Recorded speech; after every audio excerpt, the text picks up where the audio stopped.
सब कुछ है अपने देश में रोटी नहीं तो क्या, सब कुछ है अपने देश में रोटी नहीं तो क्या, वादा लपेट लो जो लंगोटी नहीं तो क्या। सलाम नमस्ते सत श्री अकाल, मैं हूं आपके साथ हर्षिता मिश्रा और आप देख रहे हैं टाइम्स मेल। बहुत हुआ महंगाई की मार, अब की बार मोदी सरकार।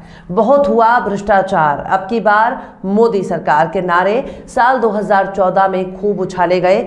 बीजेपी और संघ के पुरोधाओं ने घूम घूम कर गुजरात के मुख्यमंत्री नरेंद्र मोदी के विकास और उनके गुजरात मॉडल का दिल खोलकर प्रचार किया। चुनाव बीता और गुजरात सीएम मोदी और अब पीएम मोदी बन गए। मोदी का वादा था कि हर साल 2 करोड़ बेरोजगारों को नौकरी देंगे, लेकिन नौकरी मिलना तो दूर की बात है, नौकरी देने के दावे वैसे ही हवा हवाई साबित हुए जैसे मोदी जी का गुजरात मॉडल। लफाजी और बड़ी बड़ी बकैतियों के जरिए बीजेपी ने लोगों के वोट तो ऐंठ लिए, लेकिन नौकरी देना तो दूर की बात है, जिन लोगों के पास नौकरी थी उन्हें भी अपने नौकरी से हाथ धोना पड़ा। नोटबंदी और जीएसटी जैसे मनमाने फैसले ने देश की जीडीपी का पलीता लगा दिया, लेकिन बीजेपी और खुद मोदी जी को अपने फैसले पर कोई अफसोस नहीं हुआ। नोटबंदी के फैसले ने तो भारत के गरीब से गरीब आदमी का चीरहरण कर दिया। भक्त इसी बात से खुश थे, भले ही कच्छा लंगोट और बनियान फट जाए, लेकिन मुल्लों की चूड़ी टाइट करने में मोदी जी का दूर दूर तक कोई सानी नहीं है। संघ भी बहुत खुश था, क्यों, संघियों के जैसा अब पूरा ही देश कच्छे में नजर आ रहा था। यानी रोटी, कपड़ा और मकान के लिए तरस रही जनता अब दाने दाने को मोहताज हो गई। भुखमरी और गरीबी के मामले में हमारा देश पड़ोसी देशों से भी गैर गुजरा साबित हुआ। माइनस में जीडीपी का इतिहास भी मोदी काल में रचा गया। इतनी खूबियों के बाद भी बेरोजगारी कम नहीं हुई। कोरोना काल में तो और भी बुरा हाल हुआ। मोदी जी के बस एक फैसले से पूरा देश ठहर गया। हर तरफ अपने घर लौटने की जल्दी में लोगों को मीलों का सफर पैदल ही तय करना पड़ा। लेकिन मोदी भक्ति का पैमाना नापने के लिए हमारे मोदी जी ने लोगों से ताली और थाली पीटने की अपील कर दी। तब लोग अपने घर के बर्तन भी कोरोना भगाने के लिए तोड़ने लगे। हमारा देश कोरोना की मार झेलने के लिए मजबूर हो गया। तब बीजेपी के बड़े बड़े नेताओं ने जानवरों के मलमूत्र को कोरोना की दवाई बताने लगे। गुजरात में गोबर लपेट कर कोरोना भगाने का ये नजारा तो आपको याद ही होगा। लेकिन बेरोजगारी अब धीरे धीरे बढ़ने लगी। तब यूपी वाले महाराज जी तो सबसे अनोखे साबित हुए। लाखों लोगों को नौकरी बांटने का दावा करने लगे। जब रेलवे की परीक्षा में धांधली के आरोप में छात्रों का विरोध प्रदर्शन हुआ, तब इलाहाबाद में छात्रों के दरवाजे तोड़कर और सड़क पर दौड़ा दौड़ा कर नौकरी बांटने का काम महाराज जी के सूबे में होने लगा। लेकिन अब जाकर मोदी जी के विकास का एक और कारनामा सामने आया है। मोदी जी ने बेरोजगारों की कितनी नौकरी दी और कितनों से पकौड़े तलवाए, इस बात को अगर दरकिनार कर दिया जाए तो भारत में बेरोजगारी का एक नया आंकड़ा जारी हो गया, जिसके बाद मोदी सरकार पर सवाल उठने लगा है कि आखिर उनके राज में कितने लोगों को नौकरी बांटी गई और कितने बेरोजगार घूम रहे हैं। आखिर भारत में कितनी बेरोजगारी है, आखिर कितनों को मोदी सरकार ने दी नौकरी, आखिर कितने बेरोजगार तल रहे हैं पकौड़े, आखिर बेरोजगारी कम करने के लिए कितना कारगर है बीजेपी का विकास। बताएंगे आपको और भी बहुत कुछ। लेकिन आप अगर हमारे चैनल पर नए हैं और पहली बार हमारी वीडियो को देख रहे हैं तो आप हमारे चैनल टाइम्स मेल को सब्सक्राइब कर लें, वीडियो को लाइक कर दें और बेल आइकन का नोटिफिकेशन बटन भी प्रेस कर दें, ताकि बिना देरी हमारी हर खबर आपको मिलती रहे। लौटते हैं अब खबर की तरफ। हमारे मोदी बाबू भले ही पकौड़ा तलना भी एक रोजगार मानते हों, लेकिन बेरोजगारी का डेटा जारी करने वाली संस्था centre for monitoring Indian economy यानी CMIE के ताजा आंकड़ों ने मोदी सरकार और उनके विकास दावों पर फुलझड़ी बनाकर हवा में उड़ा दिया।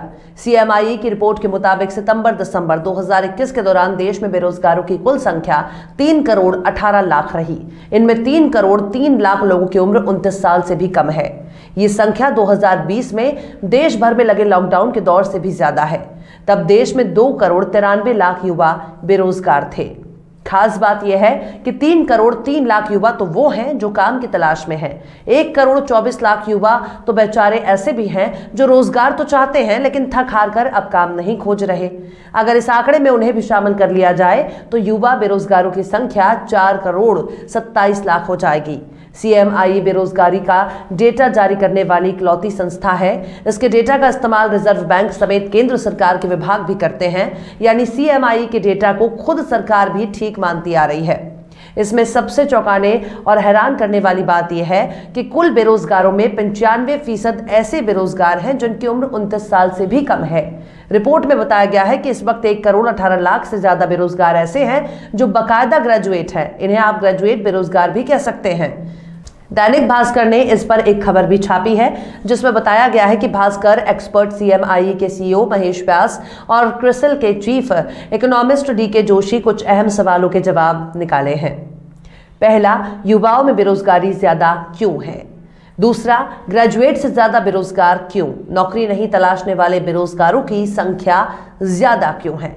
बेरोजगारी बढ़ने की वजह क्या है? सरकार को क्या करना चाहिए?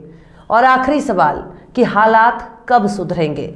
इन तमाम सवालों के जवाब देते हुए एक्सपर्ट ने बताया कि नए वर्कफोर्स में युवा ही जुड़ते हैं, लेकिन पर्याप्त संख्या में नई नौकरियां पैदा ही नहीं हो रही हैं। कम पढ़ा लिखा शख्स छोटा मोटा काम शुरू कर देता है, लेकिन पढ़े लिखे नौजवान अपनी काबिलियत के मुताबिक ही नौकरी तलाशते हैं, लेकिन लंबे वक्त तक काम की तलाश के बाद भी नाकाम रह गए। बहुत से लोग निराश हो चुके हैं, वे अब नौकरी तलाशने भी नहीं आ रहे। कुछ साल से अर्थव्यवस्था संतुलित तरीके से नहीं बढ़ी। यही सबसे खास वजह है। कंस्ट्रक्शन, टूरिज्म, हॉस्पिटैलिटी जैसे सेक्टर्स का बिजनेस अर्थव्यवस्था की रफ्तार के मुकाबले कम रफ्तार से बढ़ा है। जब तक इन सेक्टरों में हालात नहीं सुधरेंगे, बेरोजगारी की समस्या बनी रहेगी। लेकिन सवाल है कि आखिर सरकार को क्या करना चाहिए? एक्सपर्ट मानते हैं कि मनरेगा को न सिर्फ जारी रखना चाहिए, बल्कि इसके लिए बजट बढ़ाना चाहिए। फर्टिलाइजर सब्सिडी को जारी रखना पड़ेगा, इससे कृषि क्षेत्र को सपोर्ट मिलेगा। शहरी गरीबों को काम देने और उनकी इनकम बढ़ाने के तरीके अपनाने होंगे। इस साल से हालात सुधरने लगेंगे। जो सेक्टर अब तक महामारी से नहीं उबर पाए हैं, उनके हालत सुधरने की संभावना है। बेरोजगारी ऐसी समस्या नहीं है जिसका हल साल 2 साल में निकल जाए, यानी इसके लिए अभी लंबा इंतजार करना पड़ेगा।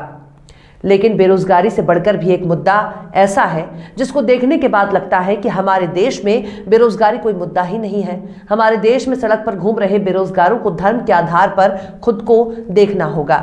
इसलिए हर घर से नौजवानों को निकलकर धर्म संसद जैसे जहरीले आयोजन करने होंगे और बेरोजगारी जैसे मुद्दे हटकर मंदिर, मस्जिद और धर्म की लड़ाई पर अपना पूरा ध्यान लगाना चाहिए।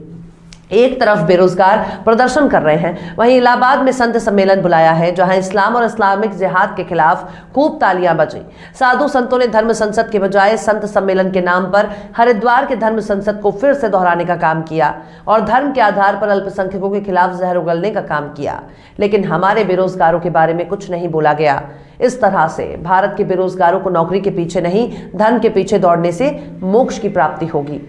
और फिर चलते चलते आखिर में शहाब जाफरी ने भी क्या खूब फरमाया है, तू इधर उधर की ना बात कर, ये बता कि काफिला क्यों लुटा। तू इधर उधर की ना बात कर, ये बता कि काफिला क्यों लुटा। मुझे रहजनों से गिला नहीं, तेरी रहबरी का सवाल है। फिलहाल इस वीडियो में बस इतना ही।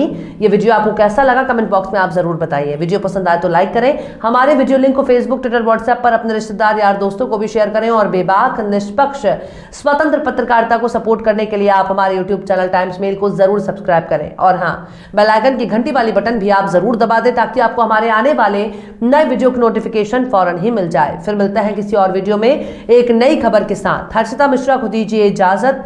जय हिंद।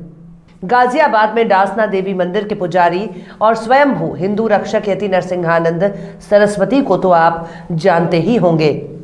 वही नरसिंहानंद जो खुलेआम मुसलमानों के कत्लेआम का ऐलान करता है, वही नरसिंहा जो देश के 14% मुसलमानों के खिलाफ देश के बहुसंख्यक हिंदुओं को हथियार उठाने के लिए भड़काता है।